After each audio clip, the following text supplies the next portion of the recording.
Reka nsubire ndagwe kaze nshuti munywanyi wacu ndagwe mwiriwe canke mwaramutse bivanye naho muherereye kuri mwese mviriza amakuru yacu dutambutsa kuri imbonesha kure yacu ari nayo yanyu ya Burundi News TV. Ndababwira ukuri aka kanya umukuru w'igihugu Nyenicubahiro General Major Evariste Ndayishimiye n'umutambukanyi we Angele Ndayishimiye Ndayuba bajeje gutahuka giturumbuka. Ni kuzihe mvo mu gihe urugendo rwabo rwari rutegekanijwe ko bazotahuka ku igenekerezo rya 12 Kigara mu mwaka wa 2023.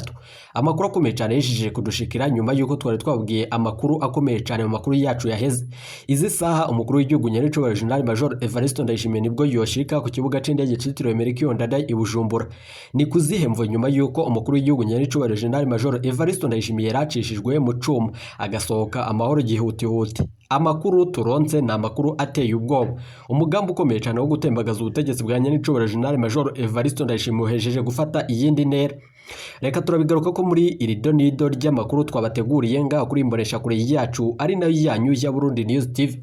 Reka nsubire ndagwe kaze nshuti munywanyi wacu kuri wumviriza aya makuru yacu herereye irya nino ku migabane y'amakungu ya kure, abatwumviriza muherereye irya nino mu karere k'ibiyaga binini. Reka ndagwe kaze nshuti munywanyi wacu kuri wumviriza aya makuru yacu herereye ngaho mu gihugu cacu ciza c'u Burundi, abari mu makomine atandukanye y'igihugu c'u Burundi mu bisata bitandukanye, abari Gitega, abari ku murwa mukuru wa politique, abari ngaha Buramvya, abari ngaha mu Kirundo, abari ngaha Bujumbura, mwese turabaye ikaze muri aya makuru adushikiye aka kanya.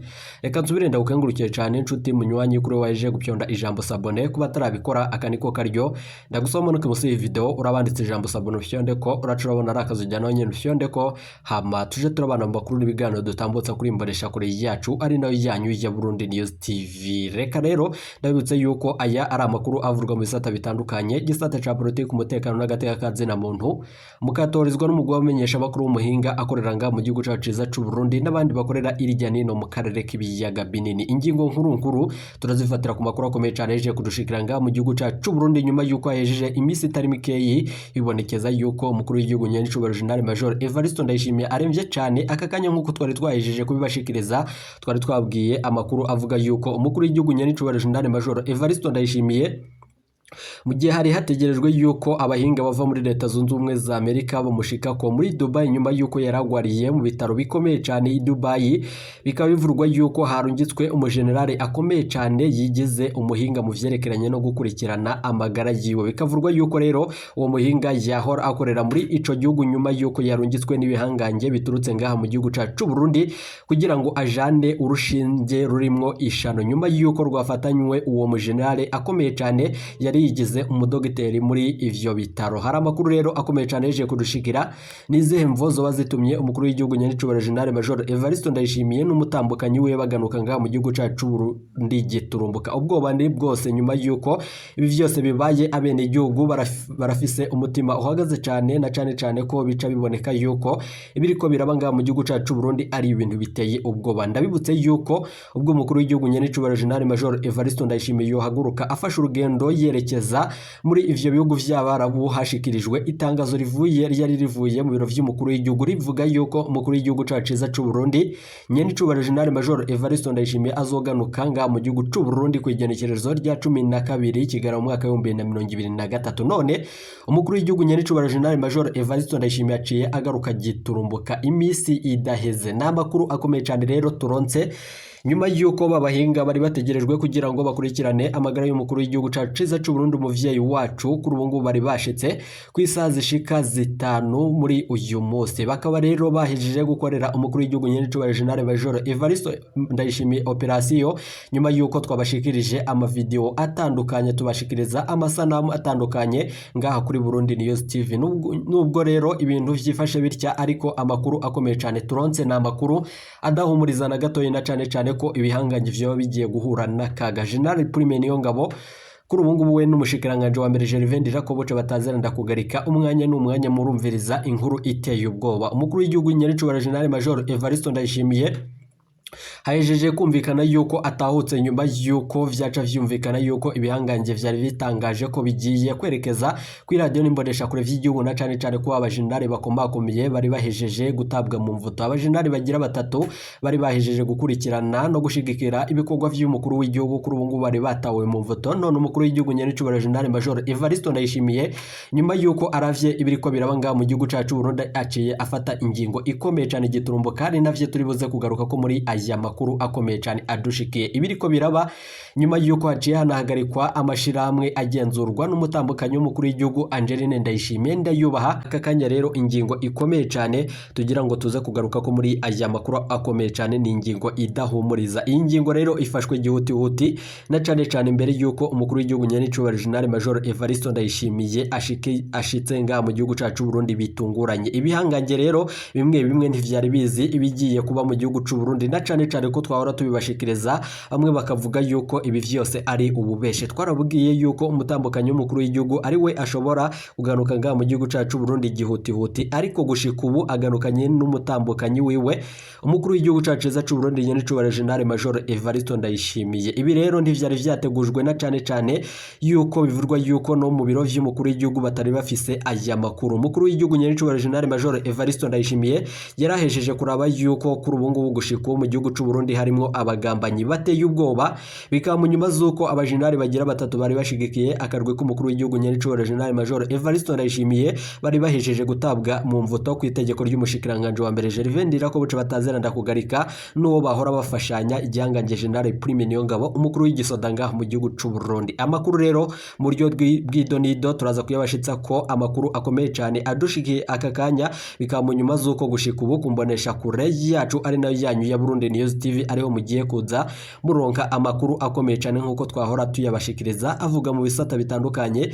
Igisata ca politiki, umutekano n'agateka kazina muntu mukatorezwa n'umugwa wamenyesha amakuru umuhinga akorera nga mu gihugu cacu Burundi n'abandi bakorera irya nino mu karere k'ibiyaga binini. Aka kanya rero izi saha umukuru w'igihugu nyenicubahiro General Major Evariste Ndayishimiye yashitse, vyavugwaga yuko General Prime Niyongabo n'umushikiranganje wa mbere Gervais Ndirakobuca bari bahejeje gukora inama gihutihuti ishirako abategetsi bashasha, na cyane ko bamwe bari batewe ubwoba abandi bugaranirwa mu biro vyabo. Amasoko yacu yemeza aya makuru akomeye cyane adushikiye, bikaba mu nyuma z'uko biciye vyumvikana yuko ibiriko birabanga mu gihugu cacu Burundi ari ibintu biteye ubwoba. Reka rero ni munyemerere inshuti banywanyi bacu, na makuru ateye ubwoba tuza kugaruka ko muri ibiganiro n'amakuru dutambutsa kuri Burundi News TV. Bikaba mu nyuma z'uko isaha 2 z'ijoro ariho hategekanywa yuko igihangange General Prime Niyongabo we n'umushikiranganje wa mbere Gervais Ndirakobuca batazera ndakugarika baracabibonekeza ku radio n'imbonesha kure vy'igihugu. Kuri ubu rero ibiriko birabanga mu gihugu cacu Burundi birateye ubwoba. Reka tuze kubibasobanura kandi tubibasigurire mu buryo bw'idonido.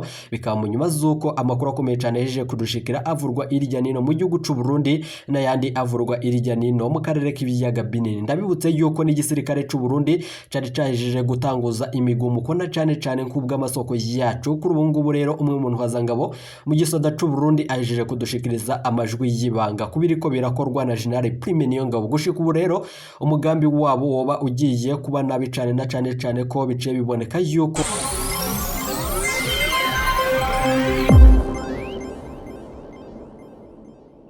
amakuru turonse biravurwa yuko abayobozi b'ihunguriro ry'isukari Sosumo barayibafashe ingingo kuri uyu w'Imana uheze yo guhagarika isekeza bahoramwo guhingura isukari. Umwimbo rero ubonetse muri uno mwaka ukaba ari muke cyane, ibitari bwigere biboneka muri iryo shiramwe rya leta ribayeho. Gushika ubu rero zimwe mu mvo zatumye iryo sekeza rihagarikwa giturumbuka bivugwa yuko harimo ibikoresho bigeze aho umwasi ashaka. Ayandi masoko rero akemeza ko kuri ubu ngubu ibiriko birakorwa nga mu gihugu cacu Burundi ari ibintu biteye ubwoba. Amatoni rero ashika 13,718 bikavurwa yuko niyo yari yanditse kuri uyu w'Imana uheze kurubaho nanone rushirwa ko ku kuntu umwimbu w'isukari ya Sosumo utera wiyongera ku munsi ku munsi. Kuri uyu w'Imana rero weze uyu mwimbu rero bitegekanywa ko uzoshobora kwiyongera ku dutoni dukeyi dushobora gushika ku matoni y'umwaka wose angana n'amatoni 14,000. Utwo dutoni duke ni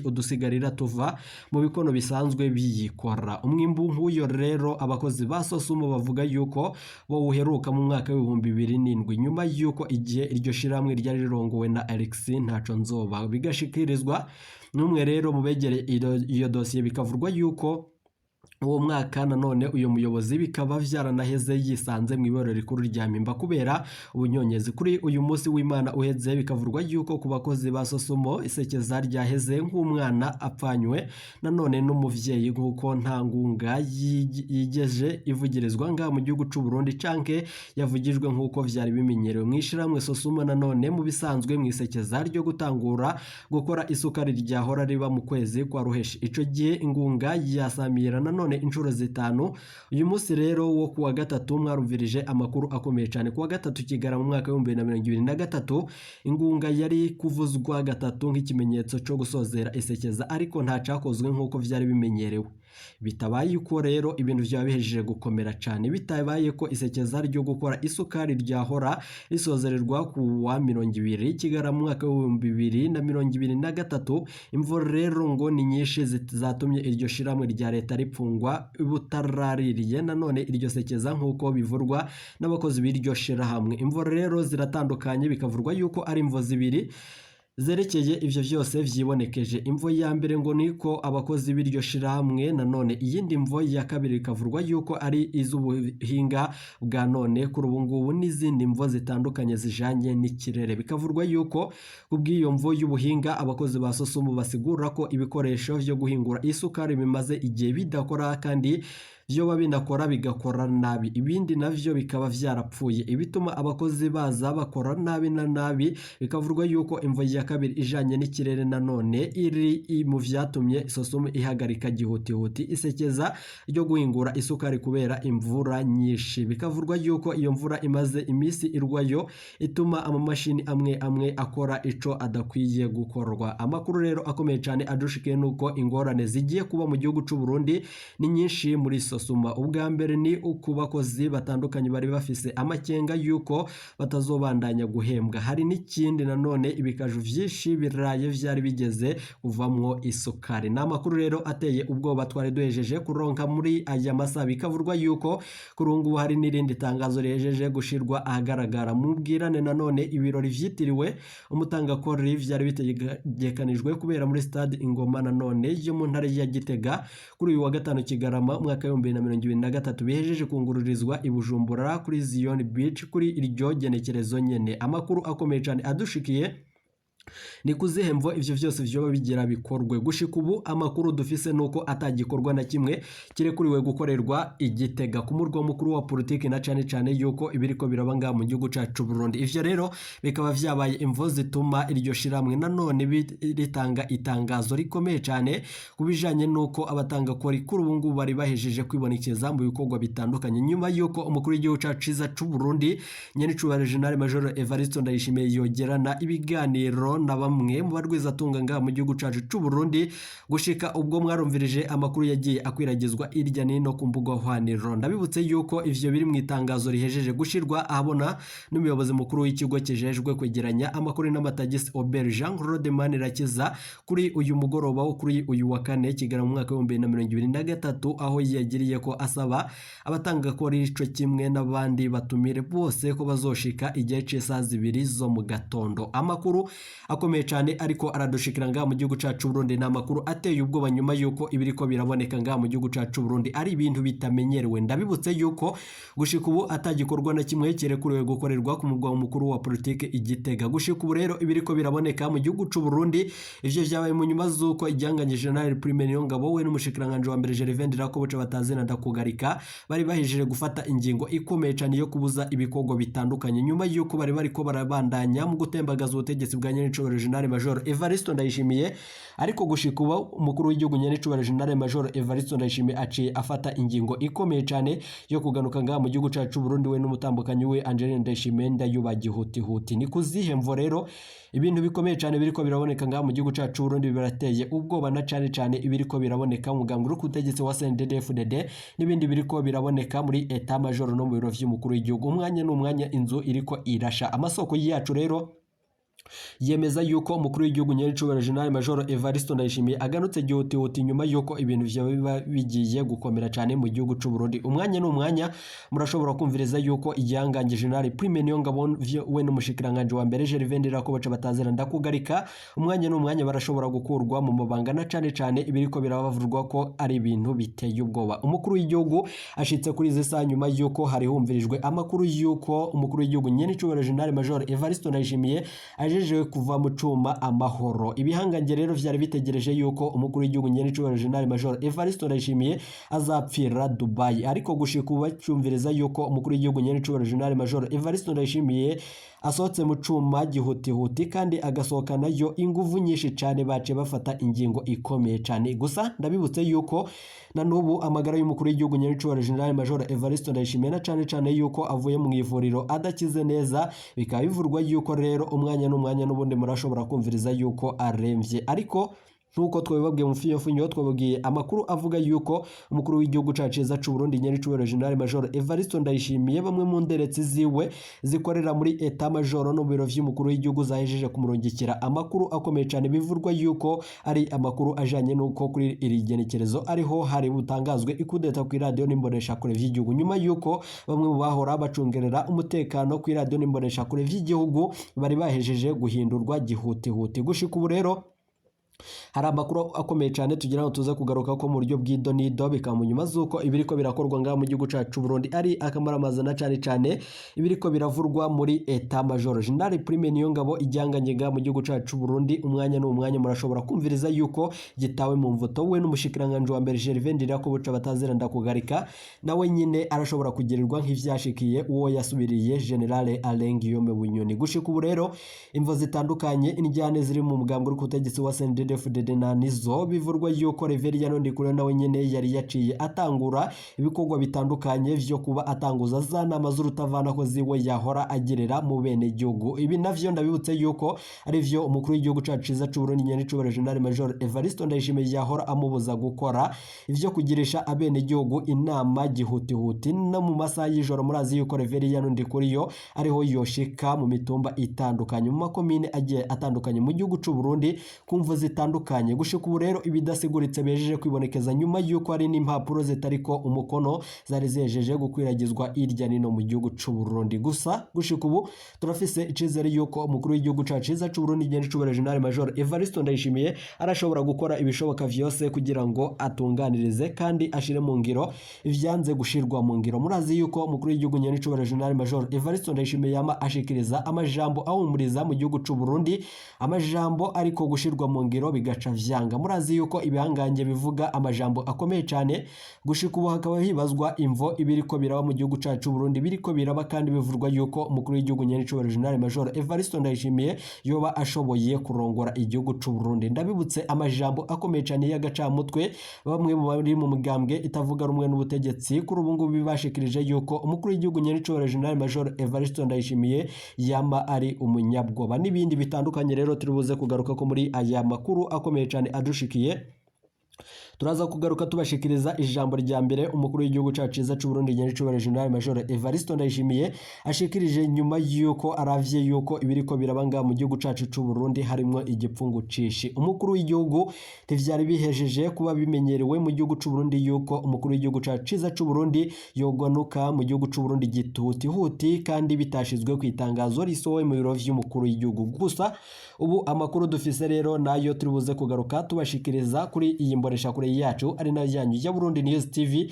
Nizere ko waje gupyonda ijambo sabone kuba tarabikora akaniko karyonda gusoma muri musi video urabanditse ijambo sabone pyonde ko uraca urabona hari akazojya nawe nyene pyonde ko hama tuje turabana amakuru n'ibiganiro dutambutsa kuri Burundi News TV. Ntibuje kure ibiganiro vyacu nakagaruka turaza kugaruka tubashitsa ko ayo makuru n'ayandi twabateguriye. Ntimuje kure, iyi ni Burundi News TV.